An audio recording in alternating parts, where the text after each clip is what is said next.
So now what we can do is we can use another color correct. We can create another mask for the opposite in the water. So let's see, let's create another shuffle node and let's work on the reflections of the water, but we can use the same mask, invert it. So let's throw out an invert, and so we got this mask. We want to work on the outside part of it now. And let's use this same mask here technique to work on the other layers. So in the shuffle here, let's work on let's see, the diffuse. Because we look at the diffuse, we've got the information for waves here. So I'm going to use this channel, and let's use that same mask. See, we take a look there. We've masked out the island, and we're inverting it, our mask here. Now we've just got the information for our waves. So obviously we need to, let's dilate, let's throw down an erode.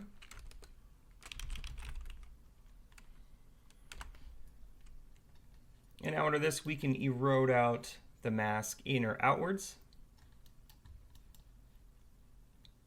So let's erode it outwards.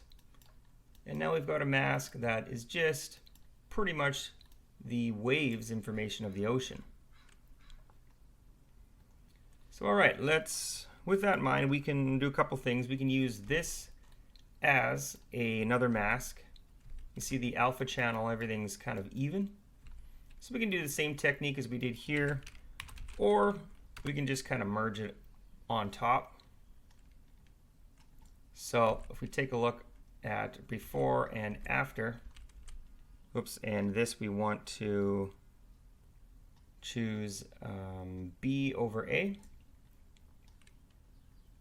So now we've gotten all this information and we're just adding this on top. So if we look at it before and after, we've got all this extra wave on top of that.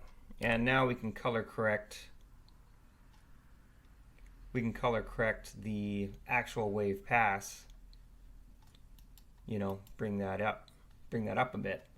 So we could reduce the contrast and kind of dial it in. So essentially, you know, we could erode this away as well. So if we only want to add a little bit on top, we could erode it in.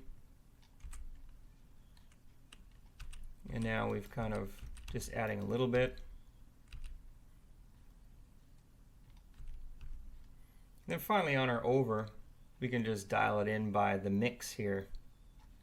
That's how we have control over the waves information. So maybe you're going to keep it about 0.5. All right, so we've got control over waves. We've reduced the fireflies in the other channel. If you want to use maybe the other channels,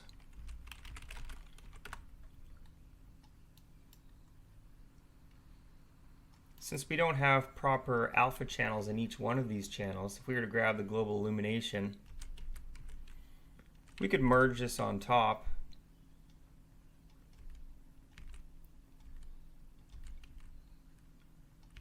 And that's how we could increase that or mix it in between and change the color correct of this channel before we mix it in. You know, bring that up or down, increase the contrast. But again, so you can do that with any of the other layers, but I'm kind of content with just working on the beauty layer. And finally, let's reduce the fireflies in our volumes pass here.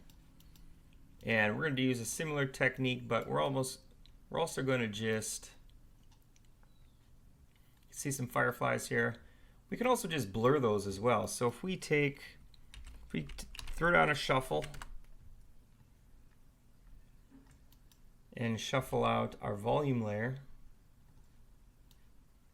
There we go. See, we got some fireflies, so we can actually use a keyer. Let's type in keyer. And under the keyer, we need to go in the alpha channel. So press A, and we can try to grab these fireflies by just decreasing the keyer. Bring those up a little bit.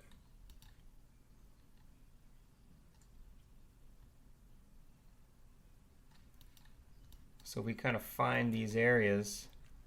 This is the actual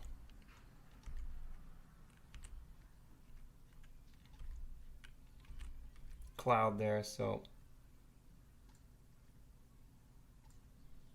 something like that.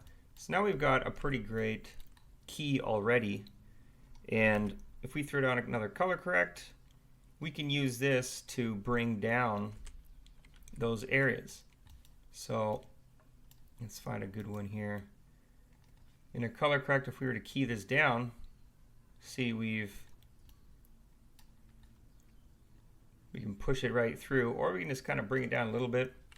But to make this mask maybe more useful, let's throw down an erode, and we can just kind of make this a little bit bigger so we don't have kind of any overlap. And then also we could blur that.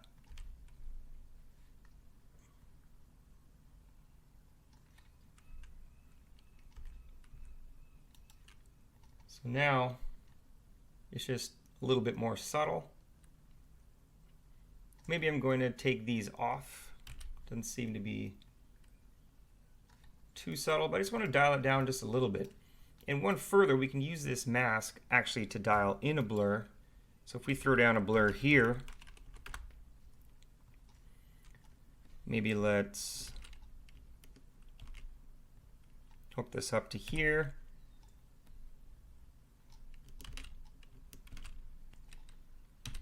So we've got this channel here. Maybe we throw this into a blur, and now under the blur we can just subtly blur it out here.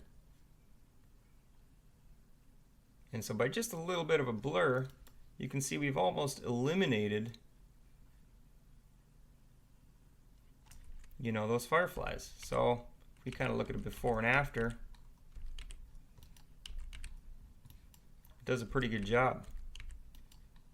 So just kind of handy techniques. I know there's some better plugins to actually eliminate fireflies, but we're not using, you know, all these kind of extra tools for that. So that's one way. Another way to reduce the fireflies. In the next lesson, let's go ahead and add in our fireball and just do some basic color correction.